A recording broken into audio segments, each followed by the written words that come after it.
राधे राधे। प्रणाम सभी को।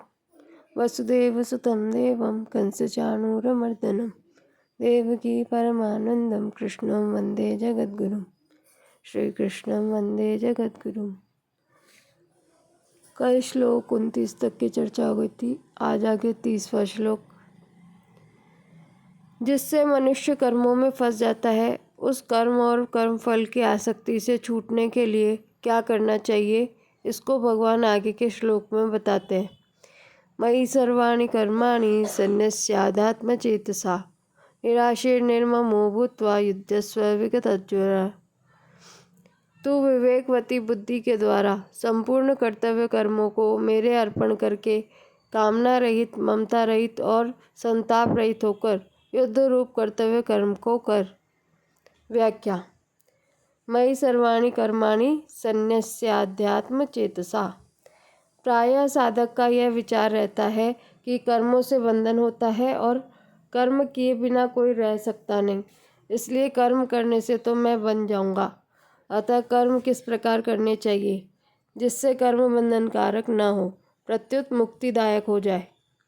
इसके लिए भगवान अर्जुन से कहते हैं कि तू अध्यात्मचित विवेक विचार युक्त अंतःकरण से संपूर्ण कर्तव्य कर्मों को मेरे अर्पण कर दे, अर्थात इनसे अपना कोई संबंध मत मान।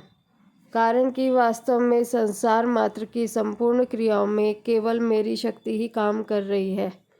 शरीर, इंद्रियां, पदार्थ आदि भी मेरे हैं और शक्ति भी मेरी है। इसलिए सब कुछ भगवान का है और भगवान अपने हैं। गंभीरता पूर्वक ऐसा विचार करके जब तू कर्तव्य कर्म करेगा, तब वे कर्म तेरे को बांधने वाले नहीं होंगे, प्रत्युत उद्धार करने वाले हो जाएंगे। शरीर, इंद्रियां, मन, बुद्धि, पदार्थ आदि पर अपना कोई अधिकार नहीं चलता। यह मनुष्य मात्र का अनुभव है। ये सब प्रकृति के हैं, प्रकृति स्थानी और स्वयं परमात्मा का है। ममैवांशो जीवलोके। अतः शरीर आदि पदार्थों में भूल से माने हुए अपनेपन को हटाकर इनको भगवान का ही मानना, जो कि वास्तव में है, अर्पण कहलाता है। अतः अपने विवेक को महत्व देकर पदार्थों और कर्मों से मूर्खतावश माने हुए संबंध का त्याग करना ही अर्पण करने का तात्पर्य है। अध्यात्म चेतसा। इस पद से भगवान का यह तात्पर्य है कि किसी भी मार्ग का साधक हो, उसका उद्देश्य आध्यात्मिक होना चाहिए, लौकिक नहीं। वास्तव में उद्देश्य या आवश्यकता सदैव नित्य तत्व की आध्यात्मिक होती है और कामना सदैव अनित्य तत्व, उत्पत्ति विनाशशील वस्तु की होती है। साधक में उद्देश्य होना चाहिए, कामना नहीं। उद्देश्य वाला अंतःकरण विवेक विचार युक्त ही रहता है। दार्शनिक अथवा वैज्ञानिक किसी भी दृष्टि से यह सिद्ध नहीं हो सकता कि शरीर आदि भौतिक पदार्थ अपने हैं। वास्तव में ये पदार्थ अपने और अपने लिए है ही नहीं, प्रत्युत केवल सदुपयोग करने के लिए मिले हुए हैं। अपने न होने के कारण ही इन पर किसी का आधिपत्य नहीं चलता। संसार मात्र परमात्मा का है, परंतु जीव भूल से परमात्मा की वस्तु को अपनी मान लेता है और इसीलिए बंधन में पड़ जाता है। अतः विवेक विचार के द्वारा इस भूल को मिटाकर संपूर्ण पदार्थों और कर्मों को अध्यात्म तत्व परमात्मा का स्वीकार कर लेना ही अध्यात्म चित्त के द्वारा उनका अर्पण करना है। इस श्लोक में अध्यात्म चेतसा पद मुख्य रूप से आया है। तात्पर्य यह है कि अविवेक से ही उत्पत्ति विनाशील शरीर संसार अपना दिखता है। यदि विवेक विचार पूर्वक देखा जाए तो शरीर तथा संसार अपना नहीं दिखेगा, प्रत्युत एक अविनाशी परमात्म तत्व ही अपना दिखेगा। संसार को अपना देखना ही पतन है और अपना न देखना ही उत्थान है। 2 अक्षरों का मम या मेरा है ऐसा भाव मृत्यु है और 3 अक्षरों का न मम यह मेरा नहीं है ऐसा भाव अमृत सनातन ब्रह्म है। अर्पण संबंधी विशेष बात। भगवान ने मयि सर्वाणि कर्माणि सन्न्यस्य पदों से संपूर्ण कर्मों को अर्पण करने की बात इसलिए कही है कि मनुष्य ने करण, शरीर, इंद्रिया, मन, बुद्धि, प्राण, उपकरण, कर्म करने में उपयोगी सामग्री तथा क्रियाओं को भूल से अपनी और अपने लिए मान लिया है, जो कभी इसके थे नहीं, है नहीं, होंगे नहीं और हो सकते भी नहीं। उत्पत्ति विनाशशील वस्तुओं से अविनाशी का क्या संबंध? अतः कर्मों को चाहे संसार के अर्पण कर दे, चाहे प्रकृति के अर्पण कर दे और चाहे भगवान के अर्पण कर दे, तीनों का एक ही नतीजा होगा, क्योंकि संसार प्रकृति का कार्य है और भगवान प्रकृति के स्वामी हैं। इस दृष्टि से संसार और प्रकृति दोनों भगवान के हैं। अतः मैं भगवान का हूँ और मेरे कहलाने वाली मात्र वस्तुएं भगवान की है। इस प्रकार सब कुछ भगवान के अर्पण कर देना चाहिए, अर्थात अपनी ममता उठा देनी चाहिए। ऐसा करने के बाद फिर साधक को संसार या भगवान से कुछ भी चाहना नहीं पड़ता, क्योंकि जो उसे चाहिए उसकी व्यवस्था भगवान स्वतः करते हैं। अर्पण करने के बाद फिर शरीर आदि पदार्थ अपने प्रतीत नहीं होने चाहिए। यदि अपने प्रतीत होते हैं तो वास्तव में अर्पण हुआ ही नहीं।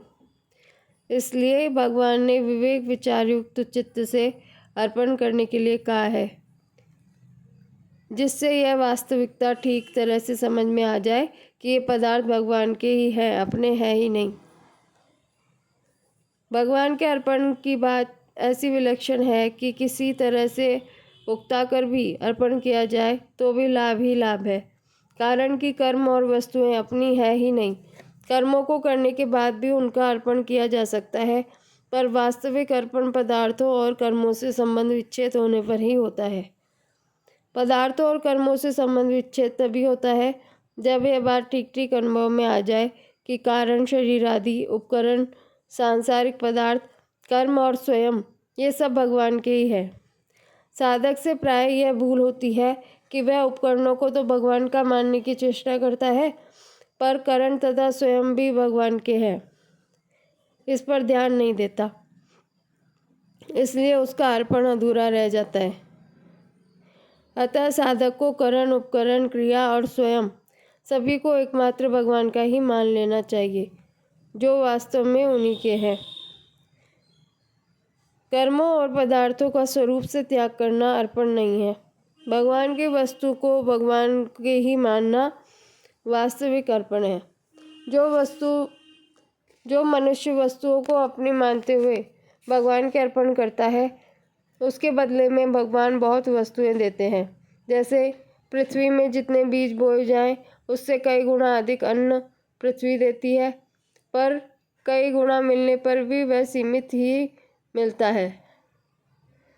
परंतु जो वस्तु को अपनी न मानकर भगवान की ही मानते हुए भगवान के अर्पण करता है, भगवान उसे अपने आप को दे देते हैं और ऋणी भी हो जाते हैं। तात्पर्य है कि वस्तु को अपनी मानकर देने से, अंतःकरण में वस्तु का महत्व होने से उस वस्तु का मूल्य वस्तु में ही मिलता है, और अपनी न मानकर देने से स्वयं भगवान मिलते हैं। वास्तविक अर्पण से भगवान अत्यंत प्रसन्न होते हैं। इसका अर्थ यह नहीं है कि अर्पण करने से भगवान को कोई सहायता मिलती है, परंतु अर्पण करने वाला कर्म बंधन से मुक्त हो जाता है और इसी में भगवान की प्रसन्नता है। जैसे छोटा बालक आंगन में पड़ी हुई चाबी पिताजी को सौंप देता है तो पिताजी प्रसन्न हो जाते हैं, जबकि छोटा बालक भी पिताजी का है, आंगन भी पिताजी का है और चाबी भी पिताजी की है। पर वास्तव में पिताजी चाबी के मिलने से नहीं, प्रत्युत बालक का देने का भाव देखकर प्रसन्न होते हैं और हाथ ऊंचा करके बालक से कहते हैं कि तू इतना बड़ा हो जा, अर्थात उसे अपने से भी बड़ा बना लेते हैं। इसी प्रकार संपूर्ण पदार्थ, शरीर तथा शरीरी स्वयं भगवान के ही हैं। अतः उन पर अपनापन हटाने और उन्हें भगवान के अर्पण करने का भाव देखकर ही वे भगवान प्रसन्न हो जाते हैं और उसके ऋणी भी हो जाते हैं। कामना संबंधी विशेष बात। परमात्मा ने मनुष्य शरीर की रचना बड़े विचित्र ढंग से की है। मनुष्य के जीवन निर्वाह और साधन के लिए जो आवश्यक सामग्री है, वह उसे प्रचुर मात्रा में प्राप्त है। उसमें भगवत प्रदत्त विवेक भी विद्यमान है। उस विवेक को महत्व न देकर जब मनुष्य प्राप्त वस्तुओं का ठीक ठीक सदुपयोग नहीं करता, प्रत्युत उन्हें अपना मानकर अपने लिए उनका उपयोग करता है एवं प्राप्त वस्तुओं में ममता तथा अप्राप्त वस्तुओं की कामना करने लगता है, तब वह जन्म मरण के बंधन से बंध जाता है। वर्तमान में जो वस्तु, व्यक्ति, परिस्थिति, घटना, योग्यता, शक्ति, शरीर, इंद्रियां, मन, प्राण, बुद्धि आदि मिले हुए दिखते हैं, वे पहले भी हमारे पास नहीं थे और बाद में भी हमारे पास नहीं रहेंगे, क्योंकि वे कभी एक रूप नहीं रहते, प्रतिक्षण बदलते रहते हैं। इस वास्तविकता को मनुष्य जानता है। यदि मनुष्य जैसा जानता है वैसा ही मान ले और वैसा ही आचरण में ले आए तो उसका उद्धार होने में किंचन मात्र भी संदेह नहीं है। जैसा जानता है वैसा मान लेने का तात्पर्य यह है कि शरीर आदि पदार्थों को अपना और अपने लिए न माने, उनके आश्रित न रहे और उन्हें महत्व देकर उनकी पराधीनता स्वीकार न करे। पदार्थों को महत्व देना महान भूल है। उनकी प्राप्ति से अपने को कृतार्थ मानना महान बंधन है। नाशवान पदार्थों को महत्व देने से ही उनकी नई नई कामनाएं उत्पन्न होती है। कामना संपूर्ण पापों, तापों, दुखों, अनर्थों, नरकों आदि की जड़ है। कामना से पदार्थ मिलते नहीं और प्रारब्ध वशात मिल भी जाए तो टिकते नहीं, कारण कि पदार्थ आने जाने वाले हैं और स्वयं सदा रहने वाला है। अतः कामना का त्याग करके मनुष्य को कर्तव्य कर्म का पालन करना चाहिए। यहाँ शंका हो सकती है कि कामना के बिना कर्मों में प्रवृत्ति कैसे होगी। इसका समाधान यह है कि कामना की पूर्ति और निवृत्ति दोनों के लिए कर्मों में प्रवृत्ति होती है। साधारण मनुष्य कामना की पूर्ति के लिए कर्मों में प्रवृत्त होते हैं और साधक आत्मशुद्धि हेतु कामना की निवृत्ति के लिए। वास्तव में कर्मों में प्रवृत्ति कामना की निवृत्ति के लिए ही है, कामना की पूर्ति के लिए नहीं। मनुष्य शरीर उद्देश्य की पूर्ति के लिए ही मिला है। उद्देश्य की पूर्ति होने पर कुछ भी करना शेष नहीं रहता।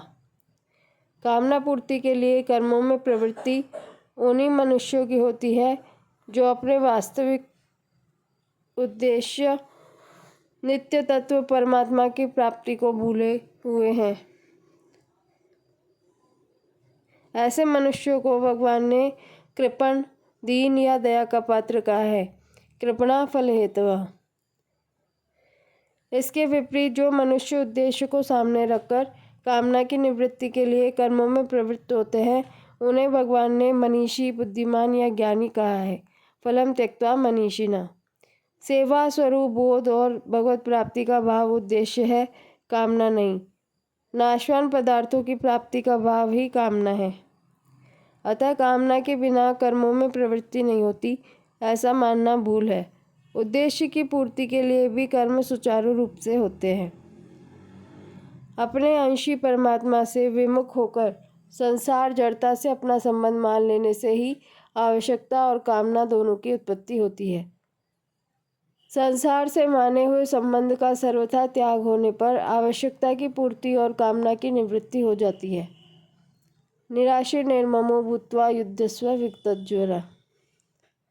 संपूर्ण कर्मों और पदार्थों, कर्म सामग्री को भगवद अर्पण करने के बाद कामना, ममता और संताप का कुछ अंश शेष रह सकता है।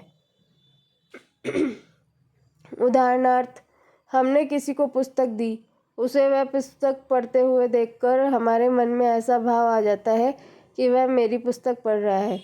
यही आंशिक ममता है। जो वस्तु अर्पण करने के बाद भी शेष है, इस अंश का त्याग करने के लिए भगवान अर्जुन से कहते हैं कि तू नई वस्तु की कामना मत कर, प्राप्त वस्तु में ममता मत कर और नष्ट वस्तु का संताप मत कर। सब कुछ मेरे अर्पण करने की कसौटी यह है कि कामना, ममता और संताप का अंश भी न रहे। जिन साधकों को सब कुछ भगवद अर्पण करने के बाद भी पूर्व संस्कार व शरीर आदि पदार्थों की कामना, ममता तथा संताप दिखते हैं, उन्हें कभी निराश नहीं होना चाहिए। कारण कि जिसमें कामना दिखती है वही कामना रहित होता है, जिसमें ममता दिखती है वही ममता रहित होता है, और जिसमें संताप दिखता है वही संताप रहित होता है। इसी प्रकार जो देह को अहम मानता है वही विदेह अहमता रहित होता है। अतः मनुष्य मात्र कामना, ममता और संताप रहित होने का पूरा अधिकारी है। गीता में ज्वर शब्द केवल यहीं आया है। युद्ध में कौटुंबिक स्नेह आदि से संताप होने के कारण होने की संभावना रहती है। अतः युद्ध रूप कर्तव्य कर्म करते समय विशेष सावधान रहने के लिए भगवान विक्टर ज्वरा पद देकर अर्जुन से कहते हैं कि तू संताप रहित होकर युद्ध रूप कर्तव्य कर्म को कर। अर्जुन के सामने युद्ध के रूप में कर्तव्य कर्म था, इसलिए भगवान युद्धस्व पद से उन्हें युद्ध करने की आज्ञा देते हैं। इसमें भगवान का तात्पर्य युद्ध करने से नहीं, प्रत्युत कर्तव्य कर्म करने से है। इसलिए समय समय पर जो कर्तव्य कर्म सामने आ जाए उसे साधक को निष्काम, निर्मम और निसंताप होकर भगवद अर्पण बुद्धि से करना चाहिए। उसके परिणाम सिद्धि या असिद्धि की तरफ नहीं देखना चाहिए। सिद्धि असिद्धि, अनुकूलता प्रतिकूलता आदि में सम रहना विक्तज्वर होना है, क्योंकि अनुकूलता से होने वाली प्रसन्नता और प्रतिकूलता से होने वाली उद्विग्नता दोनों ही ज्वर संताप है। राग, द्वेष, हर्ष, शोक, काम, क्रोध आदि विकार भी ज्वर है। संक्षेप में राग, द्वेष, चिंता, उद्वेग, हलचल आदि जितनी भी मानसिक विकृतियां, विकार हैं, वे सब ज्वर है और उनसे रहित होना ही विगत ज्वर है। विशेष बात, जब साधक का एकमात्र उद्देश्य परमात्मा प्राप्ति हो जाता है तब उसके पास जो भी सामग्री, वस्तु, परिस्थिति आदि होती है वह सब साधन रूप साधन सामग्री हो जाती है। फिर उस सामग्री में बढ़िया और घटिया ये दो विभाग नहीं होते। इसलिए सामग्री जो है और जैसी है वही और वैसी ही भगवान के अर्पण करनी है। भगवान ने जैसा दिया है वैसा ही उन्हें वापस करना है। संपूर्ण कर्मों को भगवान के अर्पण करने के बाद भी अपने में जो कामना, ममता और संताप प्राप्त होता है उन्हें भी भगवान के अर्पण कर देना है। भगवान के अर्पण करने से वह भगवदनिष्ठ हो जाता है। योगारूढ़ होने में कर्म करना ही हेतु कहा जाता है। आरुरुक्षमुनेर्योगम कर्म कारण मुच्यते। कारण कि कर्तव्य कर्म करने से ही साधक को पता लगता है कि मुझ में क्या और कहाँ कमी है। इसलिए 12वें अध्याय के 12वें श्लोक में ध्यान की अपेक्षा कर्मफल त्याग कर्मयोग को श्रेष्ठ कहा गया है, क्योंकि ध्यान में साधक की दृष्टि विशेष रूप से मन की चंचलता पर ही रहती है और वह ध्येय में मन लगने मात्र से ध्यान की सफलता मान लेता है। परंतु मन की चंचलता के अतिरिक्त दूसरी कमियों, कामना, ममता आदि की और उसकी दृष्टि तभी जाती है जब वह कर्म करता है। इसलिए भगवान प्रस्तुत श्लोक में युद्धस्व पद से कर्तव्य कर्म करने की आज्ञा देते हैं। जैसे दूसरे अध्याय के 48वें श्लोक में भगवान ने सिद्धि असिद्धि सम होकर कर्तव्य कर्म करने की आज्ञा दी थी, ऐसे ही यहाँ 30वें श्लोक में निष्काम, निर्मम और निसंताप होकर युद्ध अर्थात कर्तव्य कर्म करने की आज्ञा देते हैं। जब युद्ध जैसा घोर क्रूर कर्म भी स्वभाव से किया जा सकता है, तब ऐसा कौन सा दूसरा कर्म है जो स्वभाव से न किया जा सकता हो। संभाव तभी होता है जब शरीर मैं नहीं, मेरा नहीं और मेरे लिए नहीं ऐसा भाव हो जाए, जो कि वास्तव में है। कर्तव्य कर्म का पालन तभी संभव है जब साधक का उद्देश्य संसार का न होकर एकमात्र परमात्मा का हो जाए। परमात्मा प्राप्ति के उद्देश्य से साधक जो जो कर्तव्य परायण होता है त्यों ही त्यों कामना, ममता, आसक्ति आदि दोष स्वतः मिटते चले जाते हैं और समता में अपनी स्वाभाविक स्थिति का अनुभव होता जाता है। समता में अपनी स्थिति का पूर्ण अनुभव होते ही कर्तापन सर्वथा मिट जाता है और उद्देश्य के साथ एकता हो जाती है। यह नियम है कि अपने लिए कुछ भी पाने या करने की इच्छा न रहने पर अहम व्यक्तित्व स्वतः नष्ट हो जाता है। अर्जुन श्रेय कल्याण तो चाहते हैं पर युद्ध रूप कर्तव्य कर्म से हटकर। इसलिए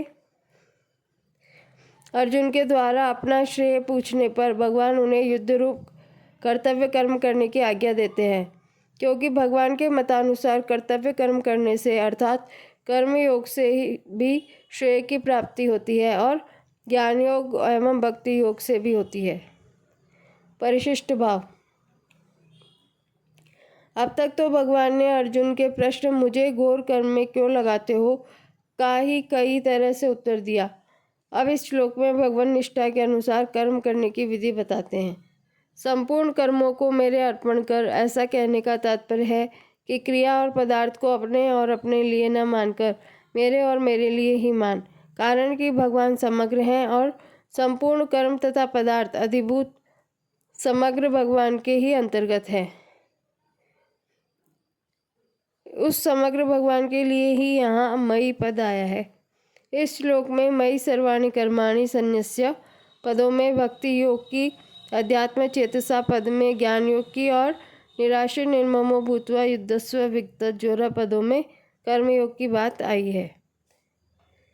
पूर्व श्लोक में अपना मत बताकर अब भगवान आगे के 2 श्लोकों में अपने मत की पुष्टि करते हैं। ये मे मतमिदं नित्यं मनितुष्यन्ति मानवा श्रद्धावन्तो न सूयन्तो मुच्यन्ते तेऽपि कर्मभिः। जो मनुष्य दोष दृष्टि से रहित होकर श्रद्धापूर्वक मेरे इस पूर्व श्लोक में वर्णित मत का सदा अनुसरण करते हैं, वे भी कर्मों के बंधन से मुक्त हो जाते हैं। व्याख्या। ये मे मतमिदं श्रद्धावन्तो न सूयन्तो। किसी भी वर्ण, आश्रम, धर्म, संप्रदाय आदि का कोई भी मनुष्य यदि कर्म बंधन से मुक्त होता चला जाता है, मुक्त होना चाहता है, तो उसे इस सिद्धांत को मानकर इसका अनुसरण करना चाहिए। शरीर, इंद्रिय, मन, बुद्धि, पदार्थ, कर्म आदि कुछ भी अपना नहीं है। इस वास्तविकता को जान लेने वाले सभी मनुष्य कर्म बंधन से छूट जाते हैं। भगवान और उनके मत में प्रत्यक्ष की तरह निसंदेह दृढ़ विश्वास और पूज्य भाव से युक्त मनुष्य को श्रद्धावंत पद से कहा गया है। शरीर आदि जड़ पदार्थों को अपने और अपने लिए न मानने से मनुष्य मुक्त हो जाता है। इस वास्तविकता पर श्रद्धा होने से जड़ता के माने हुए संबंध का त्याग करना सुगम हो जाता है। श्रद्धावान साधक ही सत्शास्त्र, सच्चर्चा और सत्संग की बातें सुनता है और उनको आचरण में लाता है। मनुष्य शरीर परमात्मा प्राप्ति के लिए ही मिला है, अतः परमात्मा को ही प्राप्त करने की एकमात्र उत्कट अभिलाषा होने पर साधक में श्रद्धा, तत्परता, संयत इंद्रियता आदि स्वतः आ जाते हैं। अतः साधक को मुख्य रूप से परमात्मा प्राप्ति की अभिलाषा को ही तीव्र करना चाहिए। पीछे के 30वें श्लोक में भगवान ने अपना जो मत बताया है उसमें दोष दृष्टि न करने के लिए यहाँ अनसूयन्तः पद दिया गया है।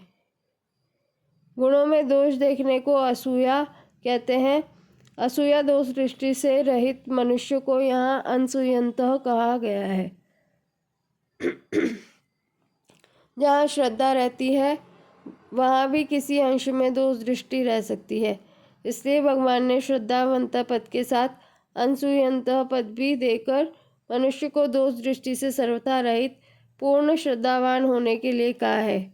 इसी प्रकार गीता श्रवण का महात्म्य बताते हुए भी भगवान श्रद्धावान सूयश्च पद देकर श्रोता के लिए श्रद्धायुक्त और दोष दृष्टि से रहित होने की बात कही है।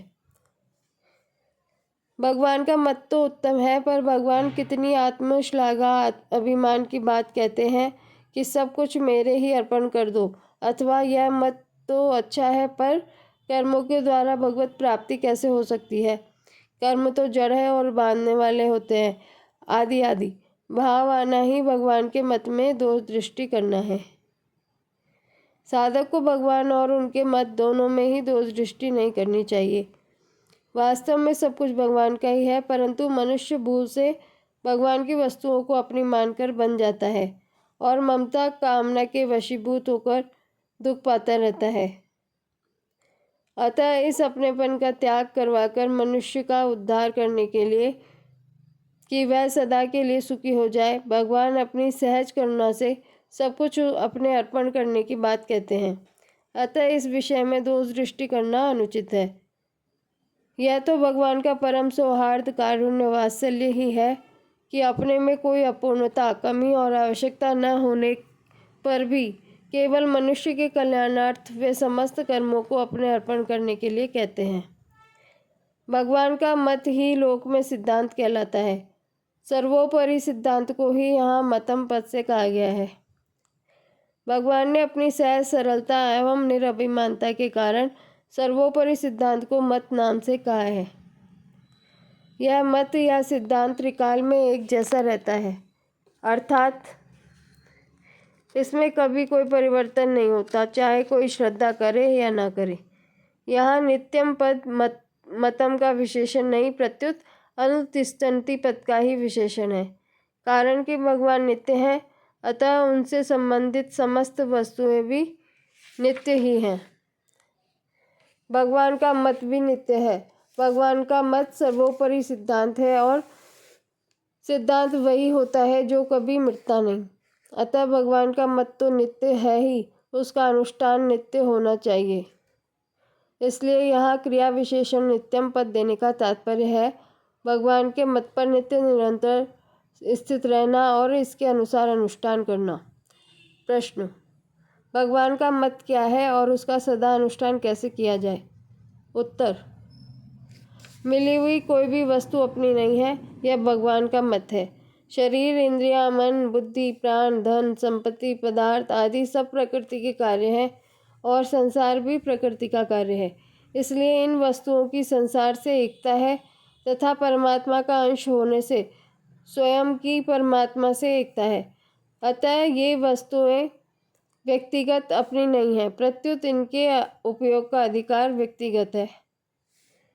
इसके सिवाय सद्गुण, सदाचार, त्याग, वैराग्य, दया, क्षमा आदि भी व्यक्तिगत नहीं है, प्रत्युत भगवान के हैं। ये देवी संपत्ति अर्थात भगवत प्राप्ति की संपत्ति पूंजी होने से भगवान के ही हैं। यदि ये सद्गुण, सदाचार आदि अपने होते तो इन पर हमारा पूरा अधिकार होता और हमारी सम्मति के बिना किसी दूसरे को इनकी प्राप्ति न होती। इनको अपना मानने से तो अभिमान ही होता है, जो आसुरी संपत्ति का मूल है। जो वस्तुएं अपनी नहीं है उसे अपनी मानने से और उनकी प्राप्ति के लिए कर्म करने से ही बंधन होता है। शरीर आदि वस्तुएं अपनी तो है ही नहीं, अपने लिए भी नहीं है। यदि ये अपने लिए होती तो इनकी प्राप्ति में हमें पूर्ण तृप्ति या संतोष हो जाता, पूर्णता का अनुभव हो जाता। परंतु सांसारिक वस्तुएं कितनी ही क्यों न मिल जाए, कभी तृप्ति नहीं होती। तृप्ति या पूर्णता का अनुभव उस वस्तु के मिलने पर होता है जो वास्तव में अपनी है। अपनी वास्तविक वस्तु के मिलने पर भी स्वप्न में भी कुछ पाने की इच्छा नहीं रहती। जैसे संसार में सभी पुत्रवती स्त्रियां माताएं ही हैं, पर बालक को उन सभी माताओं के मिलने से संतोष नहीं होता, प्रत्युत अपनी माता के मिलने से ही संतोष होता है। इसी तरह जब तक और पाने की इच्छा रहती है तब तक यही समझना चाहिए कि अपनी वस्तु मिली ही नहीं। मिली हुई वस्तुओं को भूल से भले ही अपनी मान ले, पर वास्तव में वे अपनी है ही नहीं और इसलिए उनसे अपनी तृप्ति भी नहीं होती। अतः मिली हुई कोई भी वस्तु अपनी और अपने लिए नहीं है। शरीर आदि प्राप्त वस्तुओं को न तो हम अपने साथ लाए थे और न अपने साथ ले ही जा सकते हैं, तथा वर्तमान में भी यह हमारे से प्रतिक्षण वियुक्त हो रही हैं। वर्तमान में जो ये अपनी प्रतीत होती हैं, यह भी सदुपयोग करने अर्थात दूसरों के हित में लगाने के लिए, न कि अपना अधिकार जमाने के लिए। अतः हमें प्राप्त वस्तुओं का सदुपयोग करने का ही अधिकार है, अपने मानने का नहीं। भगवान ने मनुष्य को ये वस्तुएं इतनी उदारता पूर्वक और इस ढंग से दी है कि मनुष्य को ये वस्तुएं अपनी ही दिखने लगती है। इन वस्तुओं को अपनी मान लेना भगवान की उदारता का दुरुपयोग करना है। जो वस्तुएं अपनी नहीं है पर जिन्हें भूल से अपनी मान लिया है, उस भूल को मिटाने के लिए साधक अध्यात्म चित्त से गहरा विचार करके उन्हें भगवान के अर्पण कर दे, अर्थात भूल से माना हुआ अपनापन हटा ले, जिसका एकमात्र उद्देश्य अध्यात्म तत्व परमात्मा की प्राप्ति है। ऐसा साधक यदि गंभीरतापूर्वक विचार करे तो उसे स्पष्ट रूप से समझ में आ जाएगा कि मिली हुई कोई भी वस्तु अपनी नहीं होती, प्रत्युत बिछुड़ने वाली होती है। शरीर, पद, अधिकार, शिक्षा, योग्यता, धन, संपत्ति, जमीन आदि जो कुछ मिला है संसार से ही मिला है और संसार के लिए ही है। मिली हुई वस्तुओं को चाहे संसार का माने, चाहे प्रकृति का माने और चाहे भगवान का माने, पर सार बात यही है कि ये अपनी नहीं है। जो वस्तुएं अपनी नहीं है वे अपने लिए कैसे हो सकती है। साधकों को न तो कोई वस्तु अपनी माननी है और न कोई कर्म ही अपने लिए करना है। अपने लिए किए गए कर्म बांधने वाले होते हैं, अर्थात यज्ञ निष्काम भाव पूर्वक परहित के लिए किए जाने वाले कर्तव्य कर्म के अतिरिक्त अन्य अपने लिए किए गए कर्म मनुष्य को बांधने वाले होते हैं। यज्ञ के लिए कर्म करने वाले साधक के संपूर्ण कर्म संचित कर्म भी विलीन हो जाते हैं। भगवान का समस्त लोकों के महान ईश्वर स्वामी है, सर्वलोक महेश्वरम। जब मनुष्य अपने को वस्तुओं का स्वामी मान लेता है तब वह अपने वास्तविक स्वामी को भूल जाता है, क्योंकि वह अपने को जिन वस्तुओं का स्वामी मानता है उन्हीं वस्तुओं का चिंतन होता है। अतः भगवान को ही विश्व का एकमात्र स्वामी मानते हुए साधक को संसार